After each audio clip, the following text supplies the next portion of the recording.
La vérificatrice générale du Canada, Karen Hogan, lance un cri d'alarme pour dénoncer de graves lacunes dans les services de protection à l'enfance au Nunavut. Absence de suivi des enfants, services inadéquats, il y a même des situations qui sont jugées dangereuses. En fait, son nouveau rapport est accablant. J'en discute avec Karen Hogan, qui est avec moi en studio. Bonsoir, Madame Hogan. Bonsoir. Bon, parmi les nombreux problèmes que vous avez notés là-bas, il y a le suivi des enfants par le ministère des Services à la famille du Nunavut. En fait, dans certains cas, vous rapportez qu'il n'y a pas eu de ce suivi pendant 39 mois. Comment est-ce que c'est possible? C'est exactement une question qu'on se posait quand on a commencé le DI. Et c'est pour ça qu'au début, quand on a vu nos constatations préliminaires, qu'on a décidé d'informer le ministère des Services aux familles qu'il devait prendre l'action immédiate. Il y avait un manque de preuves ou d'évidence dans les dossiers, qu'il y avait un suivi qui est requis à tous les mois avec les enfants. Je pense que les causes profondes, il y en a plusieurs. Ils sont vraiment interreliés, mais c'est du financement, c'est du personnel, c'est un manque vraiment de système de données parce qu'ils ne sont pas au courant de tous les enfants sous leur charge. Et bien sûr, ça touche surtout les enfants autochtones. Oui, mais la plupart, je pense que c'est environ 80-85 % de la population à Nunavut qui sont Inuits. Mais c'est les enfants à travers le territoire. Est-ce que les familles d'accueil vous semblent bien choisies au départ?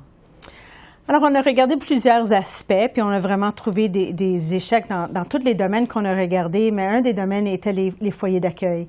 Que ce soit un foyer d'accueil au territoire ou un foyer d'accueil hors territoire, il y avait des étapes très importantes qui avaient été manquées. Par exemple, pas de suivi mensuel qui sont requis, mais aussi pas d'investigation ou d'enquête pour s'assurer que les dossiers judiciaires des adultes qui habitaient dans les foyers avaient été examinés. Alors, c'est vraiment des lacunes importantes qui devraient être adressées. Ça veut dire que des enfants sont placés dans des milieux qui ne sont pas sécuritaires, finalement. Enlever un enfant de leur maison pour le remettre dans un foyer d'accueil est censé améliorer leur qualité de vie, les assurer une protection, qu'ils soient dans une situation qui est saine et sécuritaire. Et sans ces vérifications-là, il y a un risque que, oui, le foyer d'accueil n'est pas aussi accueillant qu'il devrait être. Ouais, vous parlez dans votre rapport de services inadéquats. Jusqu'à quel point c'est une mauvaise gestion des dossiers au Nunavut? À mon avis, ça a débuté avec une mauvaise gestion de dossier. Il y a vraiment un manque d'informations, manque de preuves qu'un suivi a été fait. Mais quand on voit des lacunes aussi graves dans tous les domaines qu'on a vérifiés, c'est pas une gestion de dossier. Maintenant, c'est vraiment un manque du ministère de faire son devoir, de s'assurer de la protection des enfants, aussi l'appui nécessaire pour les familles et la communauté. Oui, parce que vous dites que la gestion est tellement problématique que le Nunavut n'a même pas été capable de vous fournir le nombre exact d'enfants qui sont placés. Comment est-ce possible? Mais c'est exactement ça. Une des constatations qu'on a eues, le ministère n'est pas au courant de tous les enfants dans leur charge. Et c'est pour plusieurs raisons. Chaque collectivité a vraiment une gestion de dossiers différents. Des fois, c'est par papier, des fois, c'est des clés USB, des fois, c'est sur un ordinateur, mais il n'y a pas de dossier central. Et alors, le ministère n'est pas en mesure de nous dire combien d'enfants qui sont sur leur charge. Une fois que tu ne connais pas le fardeau de travail, tu n'es pas en mesure de s'assurer un bon financement, une bonne affectation, le charge de travail pour les travailleurs et travailleuses de services sociaux. Et alors, vraiment, il y a juste le charge de travail trop pour assurer un bon suivi. Parce qu'on se demande jusqu'à quel point ça a été compliqué pour vous, finalement, de faire votre enquête quand on n'est pas capable de vous fournir des données préliminaires comme ça, essentielles comme ça. Mais c'est pour ça, au début, quand on ne voyait pas de l'information qu'on s'attendait, qui était vraiment de l'information de base qui serait dans les dossiers, on écrit 2 lettres au sous-ministre du ministère pour demander une action immédiate.